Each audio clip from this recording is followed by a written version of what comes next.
Assalamualaikum warahmatullahi wabarakatuh. Waalaikumsalam warahmatullahi wabarakatuh. Yang terhormat Bapak Ibu Fasilitator di Lokus 15, yang terhormat dan saya banggakan Bapak Ibu rekan sejawat yang hadir di pelatihan pembelajaran mendalam di Lokus 15 ini. Izinkan saya untuk menyampaikan praktik baik yang sudah saya lakukan. Mungkin untuk praktik baik yang saya lakukan ini sebenarnya sudah tidak asing lagi di hadapan Bapak Ibu sebagian peserta, karena praktik baik yang saya tampilkan ini adalah yang saya lakukan ketika kemarin di OJT 3. Kemudian adapun judul yang saya pilih adalah penggunaan media Canva pada pembelajaran mendalam di kelas 6 SDN Banjarbaru. Situasi latar belakang menjadi masalah yang akan saya yang dihadirkan ini adalah perlunya menghadirkan pengalaman belajar yang bermakna, berkesadaran dan mendalam, menggembirakan. Yang kedua adalah meningkatkan keterlibatan dan motivasi murid. Yang ketiga adalah tuntutan zaman pada abad 21, di mana murid itu memerlukan keterampilan diantaranya berpikir kritis, pemecahan masalah, dan yang utama adalah kreatif dan literasi digital. Selanjutnya Pak. Tantangan, adapun permasalahannya adalah murid yang sering bosan dan jenuh saat pembelajaran. Jadi dihadapkan pada kelas saya ini, utamanya anak-anak saya ini adalah anak-anak yang super aktif, sehingga kadang saya mendapatkan siswa-siswa saya di kelas 6 ini sering bosan dan jenuh pada saat pembelajaran. Kemudian kemampuan murid utamanya di kelas 6B yang kreatif, mayoritas kreatif dan mahir menggunakan media sosial ataupun aplikasi digital yang belum tersalurkan dalam pembelajaran. Adapun kelas 6B ini adalah anak-anak yang menyukai tantangan. Dibuktikan setiap kali saya mengajar, ketika tidak ada sesuatu yang baru, biasanya mereka bosan. Bu, apalagi nih Bu, gini aja Bu, katanya seperti itu. Kemudian yang terakhir adalah belum optimalnya bagi guru, terutama saya, dalam mengaplikasikan pembelajaran mendalam. Adapun aksi atau solusi yang saya lakukan, yang pertama adalah berdasarkan latar belakang dan permasalahan yang saya alami dalam penerapan pembelajaran mendalam. Dalam penerapan pembelajaran yang berkesadaran, bermakna, dan menggembirakan, maka saya menerapkan pembelajaran yang menggunakan media digital seperti Canva. Sebetulnya saya sudah melakukan ini, Bapak Ibu, Canva, rumah pendidikan. Jadi saya suka memanfaatkan aplikasi rumah pendidikan yang di situ ada isinya itu ada games, ada video dan sebagainya. Kemudian ada word, quizzes dan lain-lain.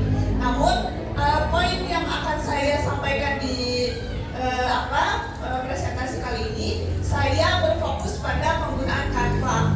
Jujur saja Bapak Ibu, saya ini salah satu guru yang sangat jarang mendokumentasikan proses belajar saya. Jadi ketika diberikan tugas untuk menyampaikan best practice ini, saya kebingungan mencari dokumentasinya gitu. Kemudian kenapa Canva? Karena penggunaan media digital tersebut membuat murid dapat menciptakan suasana belajar yang lebih positif, kemudian membangun fokus, menarik perhatian, murid tertantang dan sekaligus dapat menyalurkan kreativitas yang ada pada diri murid. Next Pak.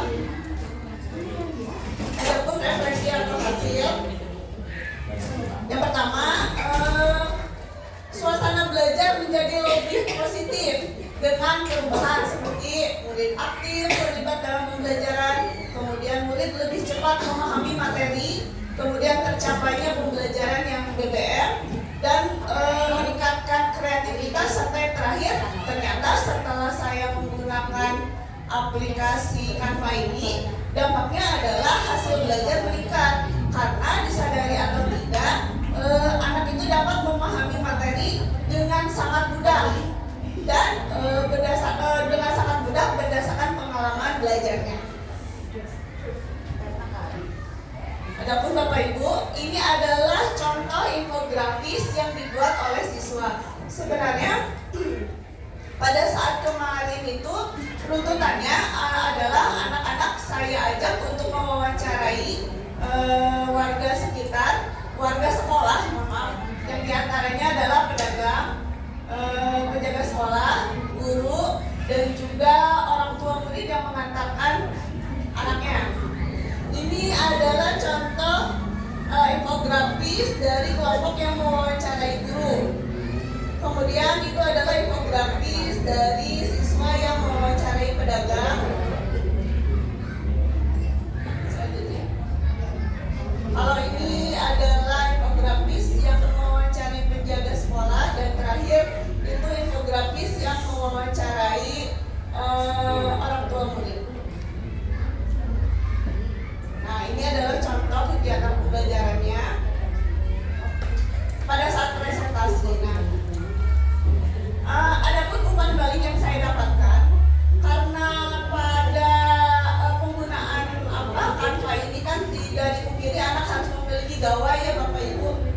Efek sampingnya itu ditemukan murid yang asik bermain sendiri gawainya ya. Jadi yang saya temukan selama pembelajaran tersebut ada plus minusnya. Minusnya adalah saya melihat ada beberapa murid yang masih aktif dengan gawainya, jadi tidak digunakan sesuai dengan semestinya. Namun langkah strategis untuk selanjutnya itu jadi perbaikan, yaitu harusnya guru terutama saya, manajemen kelasnya mungkin bisa diperbaiki dengan cara pengawasan atau mungkin dengan cara tidak seluruh siswa menggunakan gawai tersebut.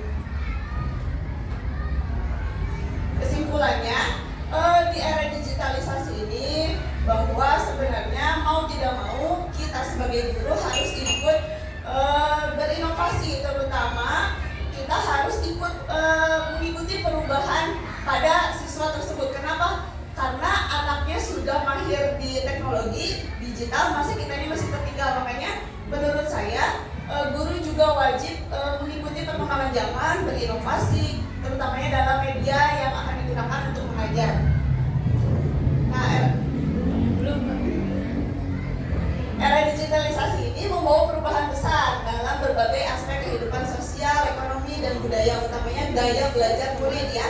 Kemudian menurut saya Canva ini menjadi salah satu fasilitas menjadi salah satu media bagi guru untuk memfasilitasi murid agar dapat belajar lebih mendalam sesuai dengan prinsip pembelajaran mendalam.